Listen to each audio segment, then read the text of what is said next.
Oke, baik saudara-saudara, kembali lagi bersama saya di Oloan King Channel. Salam sejahtera buat kita semuanya. Apa kabar nih dengan kalian? Semoga kita semua dalam keadaan sehat dan berada di lindungan yang Maha Kuasa. Di video kali ini, saudara-saudara, di sini kita dapat menyaksikan kembali pernyataan dari beberapa netizen yang saya kutip dari akun TikTok ya. Oke, baik, seperti apa pernyataannya? Langsung saja kita saksikan. Apakah selesai? Ya, enggak juga sebenarnya. Mr. Panci dan Tipa sedang berada di salah satu podcast abal-abal, podcast provokator. Ya, yang kemarin hostnya ini dipanggil pihak kepolisian tapi tidak mengakui. Padahal dialah sebenarnya provokator dengan membuat podcast yang selalu akan memfitnah Bapak Joko Widodo. Si Panci, ya, kata si Panci, temuan-temuan ini itu akan jadi terus berkembang, bukan kami ini menyicil ya atau dikit-dikit. Panci, kau mau nyicil atau enggak ada urusan Panci. Nanti aja di pengadilan. Gak usah cuap-cuap aja kalian di media sosial, menggiring opini masyarakat, ya kan? Untuk percaya dengan apa yang sudah kalian lakukan dan merendahkan mantan presiden. Dibilang Panci, kan ada tuduhan kayak gitu. Siapa yang nuduh kau? Dibilang dia, ya, itu sengaja biar main panjang. Siapa yang memperpanjang permainan ini, kata si Panci? Kalau yang bersangkutan maksudnya Bapak Joko Widodo, ya, misalnya katanya Pak Jokowi itu menunjukkan ini loh ijazah saya, udah. Terus kan dibilang Panci lagi, apakah selesai, katanya masih Tipa.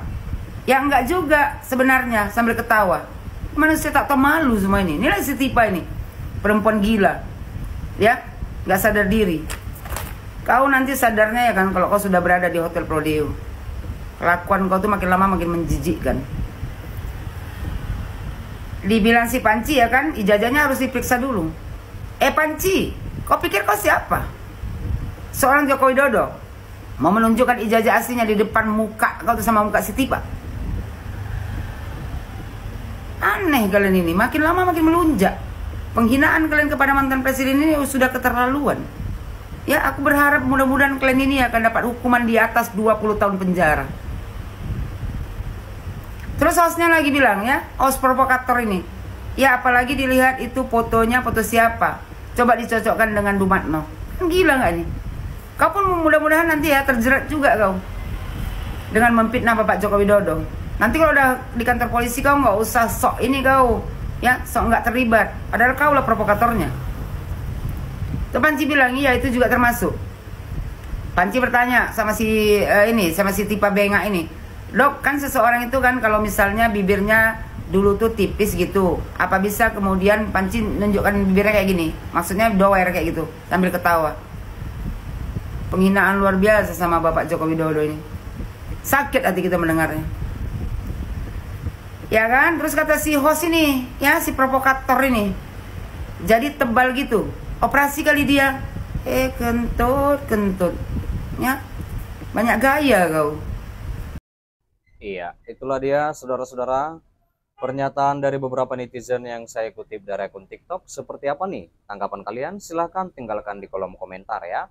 Sebentar, jangan di skip dulu. Di sini kita kembali membahas tentang di mana Presiden Prabowo Subianto mengakui bahwa warga miskin di Indonesia masih banyak. Oleh karena itu, saudara-saudara, dia menegaskan pemerintah berupaya keras membebaskan masyarakat dari kemiskinan dan kelaparan.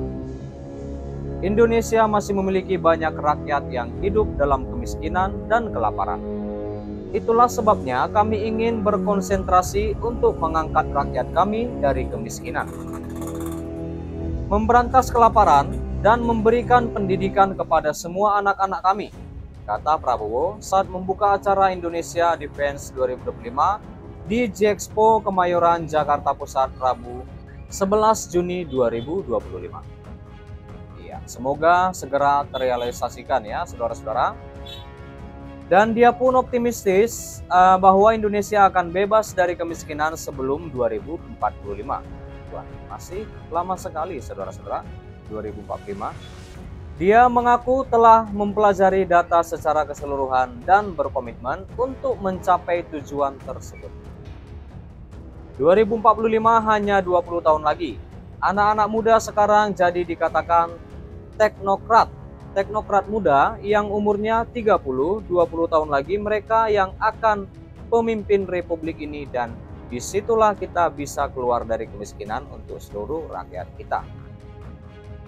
Lanjut Pak Prabowo, di mana sebelumnya Bank Dunia mencatat bahwa tingkat kemiskinan Indonesia mencapai sebesar 68,3%, saudara-saudara. Wow, melebihi dari setengah ya.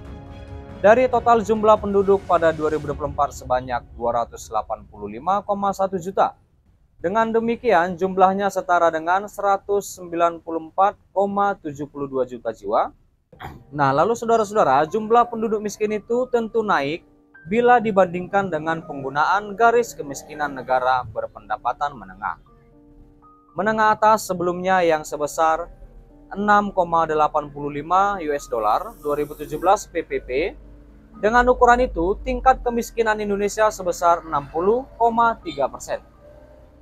Dari total penduduk pada 2024 atau setara 171,91 juta jiwa. Angka ini meningkat setelah Bank Dunia mengubah standar perhitungan data kemiskinannya dalam menghitung garis kemiskinan dunia, saudara-saudara, dan mempertimbangkan adopsi ukuran Purchasing Power Parity atau P3 atau paritas daya beli terbaru, yakni 2021 P3 dari sebelumnya 2017 P3. Implikasinya tingkat kemiskinan di berbagai negara termasuk Indonesia ikut naik. Nah, lalu di sini juga saudara-saudara, Presiden Republik Indonesia yang ke-6 yaitu Susilo Bambang Yudhoyono atau SBY mengungkapkan rasa bangganya terhadap Presiden Prabowo Subianto yang mengembangkan Universitas Pertahanan atau UNHAN, dan SBY sebagai salah satu perintis UNHAN berterima kasih dan menyampaikan rasa hormat kepada Pak Presiden Prabowo Subianto. Yang ingin saya sampaikan Bapak Presiden, hadirin sekalian, barangkali ini mewakili kami yang dulu menggagas, merintis dan mendirikan Universitas Pertahanan ini 15 tahun yang lalu. Ungkapan kami adalah terima kasih Bapak Presiden. Kami bangga, kami bersyukur karena Bapak Presiden Prabowo Subianto mengembangkan kampus dan universitas ini hingga keadaan yang sangat membanggakan, kata SBY ya saat memberikan sambutan di UNHAN, Sentul, Bogor, Rabu 11 Juni 2025. Ini sejarah, ini legasi beliau. Oleh karena itu, sebagai yang ikut andil dalam pembangunan universitas ini, sekali lagi, dengan tulus kami menyampaikan hormat, terima kasih, dan penghargaan. Lanjut Pak SBY ya.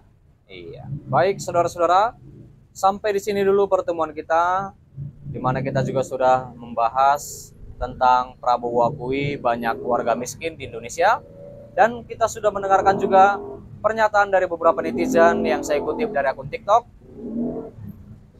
Dan kita juga sudah mendengarkan pernyataan dari netizen yang saya kutip dari akun TikTok. Seperti apa tanggapan kalian? Silahkan tinggalkan di kolom komentar ya. Dan juga terima kasih kepada kalian saudara-saudara yang sudah menonton, yang sudah support aku. Terima kasih. Jangan lupa di like, berikan komentar kalian di bawah, dan please share video ini dan subscribe dan nyalakan loncengnya. Terima kasih.